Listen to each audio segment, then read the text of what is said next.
final interview for the morning will be with Aisha Royker. That will be at about 9:50. She's the chairperson of the Muslim Personal Law Network South Africa.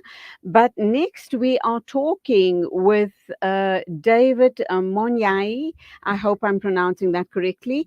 He's Associate Professor of Political Science and International Relations and Director for the Center for Africa-China Studies at UJ. We're looking to discuss with him the tensions over Taiwan spiking over the visit by U.S. House of Representatives, and that's Nancy Pelosi. And this, of course, has only further strained relations between Washington and Beijing. Now, at the heart of the divide is that the Chinese government sees Taiwan as a breakaway province that will eventually be part of the country. But many Taiwanese people consider their self ruled island to be a separate nation. Whether or not independence is ever officially declared. So, what we need to do here is to unpack the history between China and Taiwan, which goes back hundreds of years. A very good morning to you, David Monyae. Welcome to the program. Good morning to you and to all your listeners. Thank you indeed for being with us. I appreciate your time. Did I say your name correctly? Yes, you did. Oh, lovely. So you've heard my opening statement, and of course, there's a deep history regarding China and Taiwan. It goes back hundreds of years. Is it fair in this day and age for China to still want to claim sovereignty over this island? Or do you believe that Taiwan should be left alone to self rule and self determination?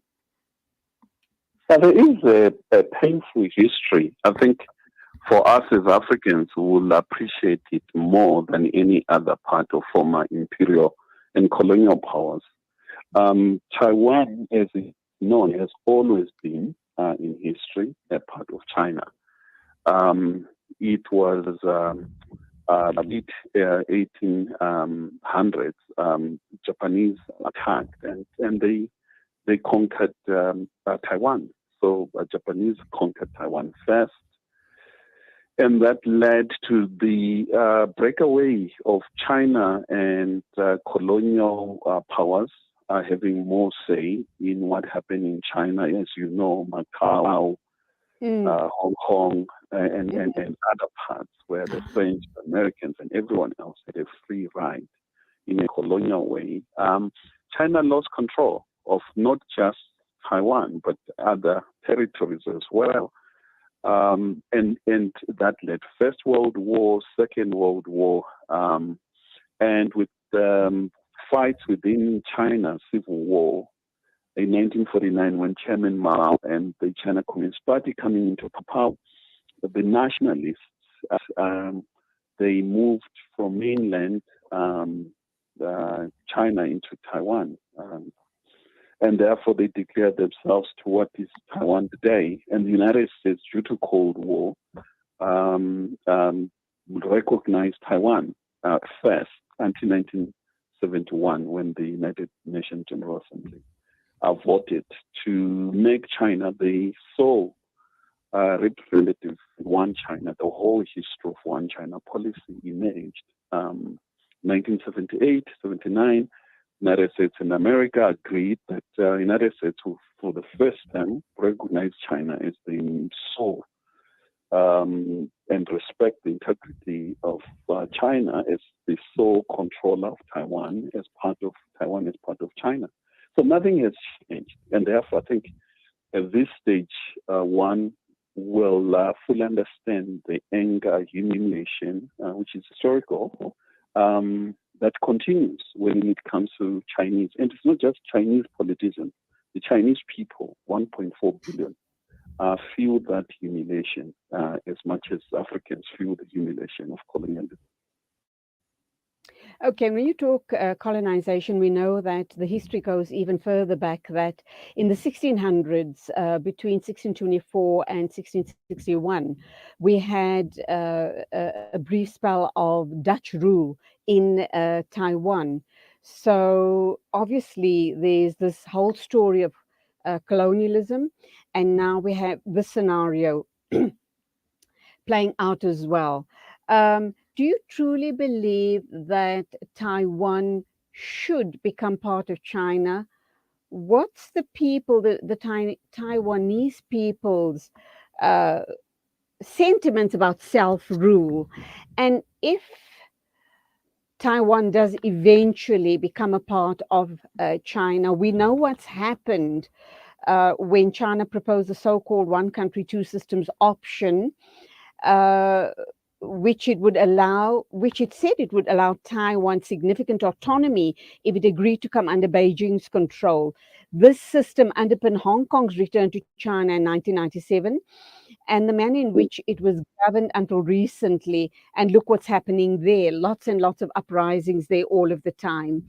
And to further add to that question, let's bring Japan into the equation. Surely, if China does take over Taiwan as part of its territory, they will be setting their eyes on Japan at some stage in the future, will they not? No, not at all. As a matter of fact, Japan was the colonial power. Japan was like apartheid South Africa during our own era here in Southern Africa, attacking everyone in Southern Africa. And therefore, I think the narrative that is coming from Western world, it's precisely using democracy in a very awkward way. I think one would say we all respect the wish of the people. But when you say the people, when it comes to Taiwan, it's not just the 23 million Taiwanese. It's 23 million plus 1.4 billion people. If the Chinese people decide that Taiwan should go independent, I mean, it's understandable, but it is not the prerogative of Washington or any other Western power to dictate to the Chinese how they should rule themselves, nor Japan or any other neighbor. And that's why the international community supports the one China policy. It is as simple as that. And therefore, President Xi is current leader. He will be out of power, and there will be another Chinese leader who will continue with the same policy. So I think they just need to respect the wishes of Chinese people. Given the history they had, their unification is important. Whether Japan likes it or not, or the United States likes it, or Britain, for that matter, Britain was a colonial power in Hong Kong. It's neither here nor there. It's about the Chinese people, in my view. Okay, so David, let's go back to Taiwan. There are tensions over the visit of Nancy Pelosi to Taiwan.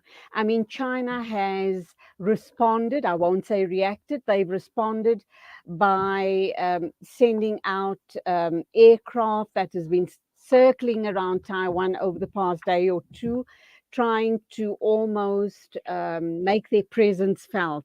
What do you make of Nancy Pelosi's defiance, for the want of a better word, defiance in going to visit Taiwan against the wishes of the Chinese leadership?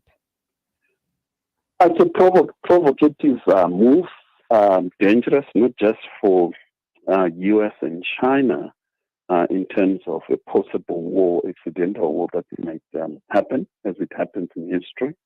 But it's also dangerous in terms of the entire global economy is in a crisis at the moment. With those tensions, and as you are aware, the Taiwanese Strait, a lot of ships move there, a lot of global trade move in that area. And the world, and Africa in particular, cannot afford a war at this stage, given what's happening in Ukraine. So this is unnecessary, not productive. I don't know what kind of a message that is being sent. But what one would say from Africa is that we're gravely concerned. We're worried about possible conflict and unnecessary wars. You have North Korea, South Korea facing each other with a possible nuclear. You have the crisis in Iran. You have an ending crisis in Yemen. As we speak, United States has signed a lot of deals with India, Australia. And as we speak, there's also a drilling taking place in the Pacific with United States and Indonesia and 14 other countries. in Indonesia. So these are moves that are unnecessary, weaponizing the whole world. The United Nations is discussing the issue of nuclear power. Therefore, at this moment in history, I think there is a need to be sensitive that any possible war would lead to the end of the world in terms of nuclear, possible of nuclear power. And we cannot, as Africa, as South Africans, support imperial moves, imperialistic moves that are constantly taken. We have to put opposition. We need a peaceful resolution to the conflict, the strengthening of multilateral system, and ensure these issues are discussed collectively and come to a peaceful resolution to the crisis. So, David, do you think that anything more will be coming out of Nancy Pelosi's visit to Taiwan? You know, apart from those planes hovering around Taiwan, China making its presence felt almost in a threatening manner. Not that there were any strikes or anything, but that was their way of showcasing just how totally against they were against Nancy Pelosi's visit to Taiwan. Do you think that this is now over and done with, and relations between China and America might be a little frosty initially, but it will soon pass? Or do you think there's going to be we further hope so. tensions? There might be further tensions given the endless rhetoric that are coming, and the fear that all we have, it's accidental mistake that a naval commander or a pilot or any part, given the fact that in that theater there are a lot of American troops, there's a lot of tension in that part of the world, and anything could happen, and God forbid, we cannot afford going through another crisis. We are handling Ukraine and the oil price. We are all going to feel this, the impact in terms of markets, the price of food, and in any way, war, given that Africa's main number one trading partner is China, and Asia is increasingly becoming an important area for trade for Africa. And if with destabilization in that part of the world is going to be not good for the world and Africa in particular. Okay, my final question to you, and if you could give me a short response to it, please, because we are running out of time. I spoke earlier on to another research fellow here in South Africa about Pelosi's visit to Taiwan. He indicated that it is her democratic right to visit whichever country she so deems to do, and also that, we should necessarily read too much into it. So I'm kind of wondering, are you of the same opinion? Would you say it is her democratic right to visit? And had she not visited, had she acceded to sign China's request not to visit Taiwan, it would have sent out the wrong message to the rest of the world. Your thoughts?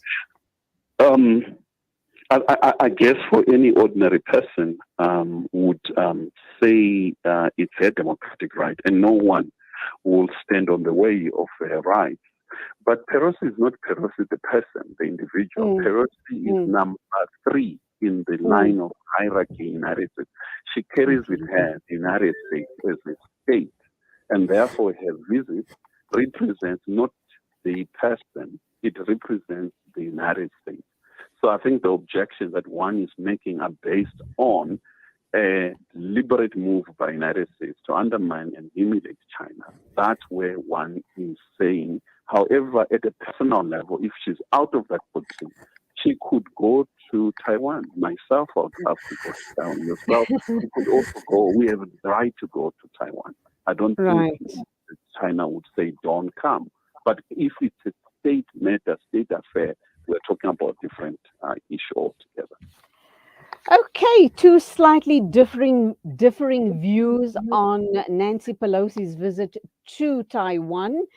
And of course, this is where we leave the interview with you, Dr. David Monyae. Wonderful having had you on the show. You Associate Professor of Political Science, International Relations, and Director for the Center for Africa China Studies at UJ. Thank you indeed for your insights. Go well, God bless. It is exactly 9:52 a.m. We're moving on to our final interview for the morning, and that is with Aisha Royker from the Western Cape. She is the chairperson of the Muslim Personal Law Network South Africa, but we'll link up with her in a minute or two, so do stand by.